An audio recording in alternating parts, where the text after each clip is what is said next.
Welcome, everyone. We're here today from wonderful Las Vegas, Nevada for BizCon, MJBizCon 2022. And we have Plant Profits here. Plant Profits is brought to you by Produce Global. I'm your host, Vern Davis. And my first guest today is a gentleman that I've known for 2 or 3 years. He and I were talking earlier off camera about when we started having conversations, but he's got one of the best brands in the cannabis industry. Mr. Joe Hodas, he is the CMO of Wana Brands. How you doing, Joe? Good, Vern. Thanks for having me, man. Oh, Appreciate it. man, my pleasure. Yeah. My pleasure. Man, where have you been? Like me personally, or Yeah, where you been, bro? I've been holed up in my basement working.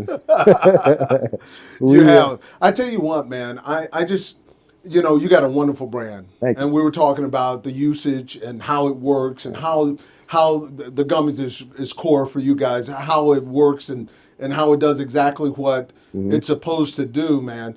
And that is something that the cannabis industry really needs. It's true brands that do what brands do. I think you got the toughest job in the industry. Well, Being a chief marketing officer at a cannabis company. on any given day, I would Yeah. probably agree with you, but I will tell you that having worked with a couple of different brands in the industry, Right. working with Wana, why it's not the hardest job is because all of it works together. Like you Right. got great leadership, you've got excellent product, you've got all of the great brand work behind the scenes in terms of the look and feel and everything. It just works really well organically, and it happened that way prior to my getting there. So I love to Right.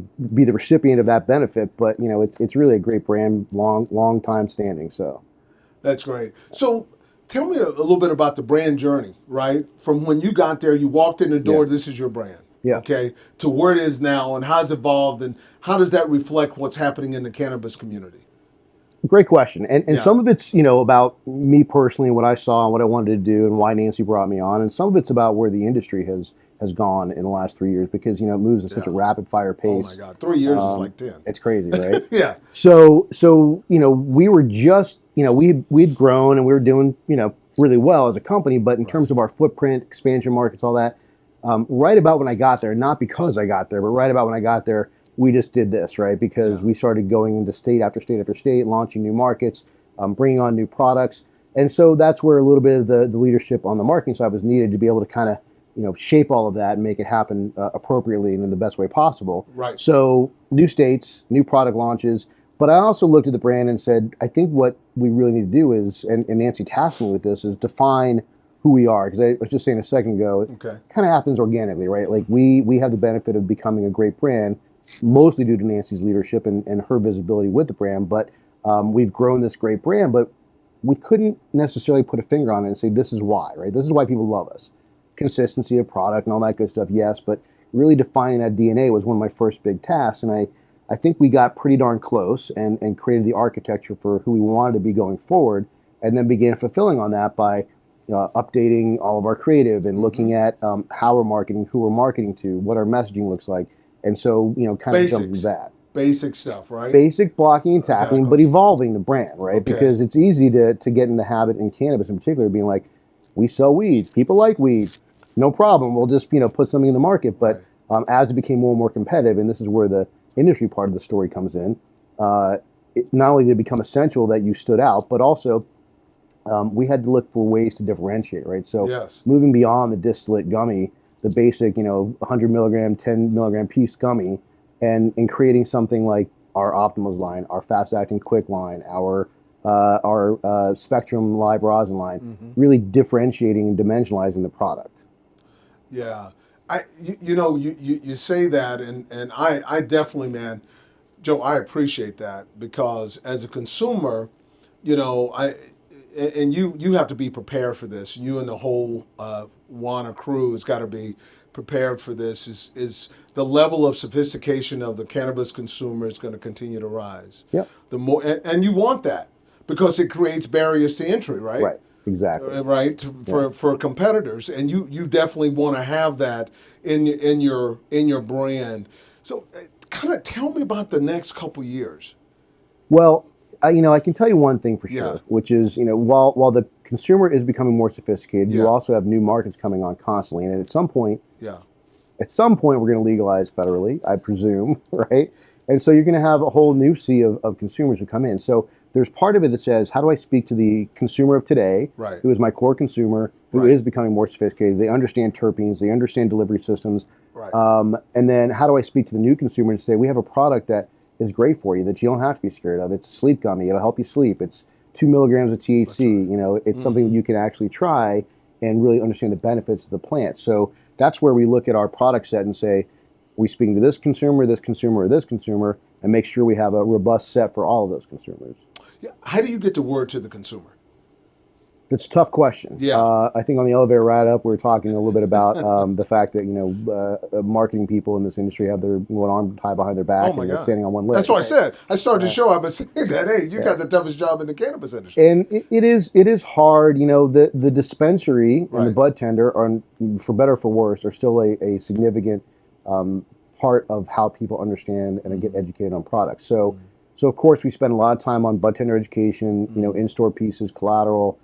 Displays, all that good stuff. But then on top of that, now we are getting into a territory where we have messages regarding products that are use case specific, like our Optimus line, sleep product we were just talking about, right? And we just actually this week we just launched a companion. We have a fast asleep product and we have a stay asleep product. Okay. So our stay asleep product is a little bit a few more cannabinoids in it than the fast asleep. But my point of saying all this is that with use case specific products, we can communicate to you very clearly through digital channels as well as in store. Right. This is a product that helps with sleep. Here's why. We can target people who are looking for sleep products digitally and give them an opportunity to try a plant-based product that ultimately can change their lives. No, that's great.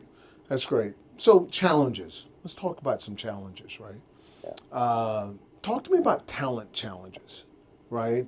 You know, the whole world of work experience since COVID just really turned things on its head. Yeah. In many ways. Yeah.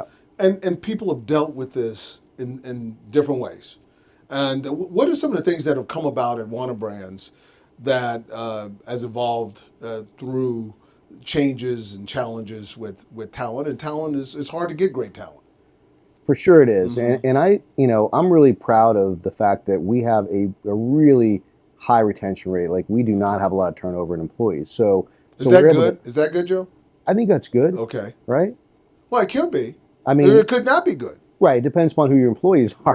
Right. In the case of our employees, I mean, we do a nice job of identifying really good talent, bringing them in, and helping them get a little bit further in the company and understand what the opportunities are. So I'm happy with that fact. But part of the ways that we do that is, I think, understanding what employees want and need right now. Yeah. So we have the option to work from home or come in the office if we want, right? Okay. So my whole marketing team, we work remotely. And that's the whole team? The whole team. Okay. And that's okay, right? Because that's what they said, this is what we'd like to do, and we're productive doing it. Right. So it's listening to your employees, it's giving them opportunity. It's also creating a culture top down that understands and respects the employee, but also understands and respects the mission that they're going after. And we are, I mean, it sounds hokey. We're very mission driven. We're here to enhance people's lives. I mean, that's what we're doing, right? And that's what gets you up in the morning. Absolutely, 100%. Yeah. And we're taking that a step further. I don't know if you saw this, and hopefully you don't mind me kind of dropping this here. But, please. Nancy just launched the Wana Brands Foundation. Yeah. And we just donated $3 million to Johns Hopkins to do cannabis research on things like autism. And we need more of that. I tell you what, that is absolutely a great. Or are you taking folks, and when you're hiring talent, just want to get back to that. Yeah. When you're hiring talent, are you taking them from other industries and nurturing them and bringing them into the cannabis arena, or are you trying to find experience in cannabis? How are you looking at talent? You know, that's a great question. It's one I vacillate on. I go back and forth. Yeah. Like, it kind of depends a little bit on the role, because sometimes I'm like, oh, I wish that person had cannabis experience. They could have that insight and understand the uniqueness of this industry. Right. And I can tell you that people from outside the industry go, you're not any different than any other industry. They don't know what they're talking about. Yeah. But they just don't understand. They don't understand. And so if you come in with that attitude, I think sometimes you're going to get kicked in the ass, and that's not a good place to start from either. So I go back and forth because you can find really talented people with great skill sets that I know can get us, further Right. from outside of the industry. But ideally, I like to find somebody within the industry that has that skill set. Maybe it's a year, maybe it's 2 years under their belt, and bring those people in. You know what's cool about what you just said, and I find many of my clients say the same thing you say. I'd like to have some cannabis experience, and it's interesting. 3 years ago, you couldn't get that, Oh no, right? yeah, But now, in this journey in cannabis and talent, people are actually. You can find people. I've been in it for 5 years, right, right? right, So now you can find experienced talent in a space, and I know many people who've come from other industries into cannabis and got in it and figured I don't want to be here yeah, and have left. yeah, So now we can see the journey of the talent based on the years served, and so the industry is normalizing. It's starting to normalize, yep, right? It's not unrealistic now to say that you can get experience. You can in some cases better than others, yeah. but there's a possibility there. Oh, I think so. Yeah. Yeah, I think so. Unfortunately, that makes me a little less unique because now there's a lot of people who have cannabis experience. For a while, I was like, oh, I'll have a job no matter what. I got tons of cannabis experience. But That is great. So what do you think about legislation, right? What is happening? And look, we just had a midterm election. well, we did. Well, one day it'll be over.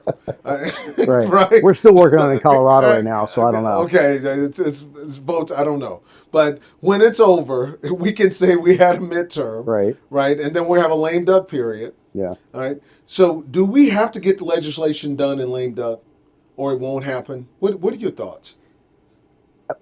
I think the first part of what you said, if you just put a period after that, we have to get the legislation done. Yeah. I mean, lame duck or otherwise, because I don't think it's the administration or who controls the House and the Senate. I think it's the issue of cannabis, and it's a matter of finding the right way to get the legislation passed because there's so much hair on that, right? It's not just about who's president. It's about other bills that these bills are getting tacked onto. It's about social equity. It's about it's different states' rights and the whole states' rights issue piece of this. It's really really challenging, and so I don't have a good answer to say like when will it get done. I just know that it has to, and at some point hands will be forced, right? Because we're at what is it with the 2 additional states now, 19 adult use states, Yes, I think, 19. and like 38 with access to cannabis in some form. Yeah. I mean, how is it still federally illegal? You got 70% of the country. Right. Yeah. Easily. Yeah.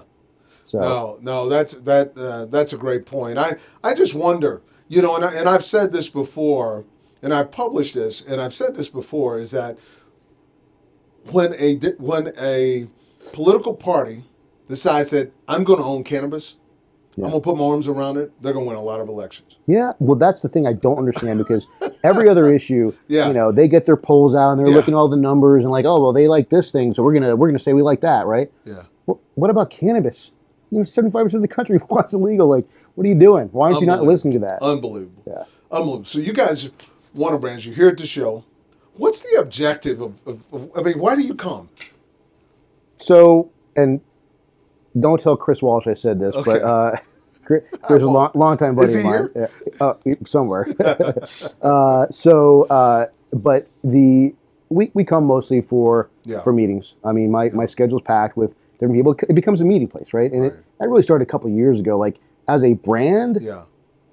I stopped having a booth like before Wana, a while back because it doesn't for me as a brand doesn't really do that much. There's other brands for whom this is a great conference. It works that way, right? But we attend and we participate for visibility, for meetings, and for getting some business done. Mm-hmm. But captive audience. Captive audience. Right. Everyone's here, Right. and we're all thinking about the same things and the same issues, and also for some education, right? So Nancy's going to be on the main stage tomorrow, and there's going to be a lot of I think important discussion around what's going on in the industry today, and I think we're at a more critical time than I've seen really in my history with cannabis. Yeah, I think there's some meat on the bone in this particular conference. I'm always curious about why you come. You made a statement. You said that really, as a brand, it doesn't do much for you. Some brands it does. What's the difference? Well, I think for me, so as a wholesaler of edibles, Yeah. my customer technically is the dispensary, right? The buyers of the dispensary. Mhm. And then obviously I want to reach the end user consumer. I don't have the end user consumer here. Yeah. And I also don't really have a lot of retail dispensary buyers here, right? So, Okay. if you go to the show floor, it's a lot of brands, but a lot of them are B2B and Yeah. equipment and things like that. And I think they're trying to shape a whole separate section for brands, and so we'll see where that develops. But even so, because it's a state by state thing, like, Right. and for Wana in particular, and I don't mean this arrogantly, but like a lot of people know who we are. Yes. I'm not going to run into something You've done like, a great oh, job. I've never heard of Yes. Wana before. Let me see if I should get that into my dispensary. Like, if we're in a market, people know who we are. No, So, no doubt, no doubt, no doubt.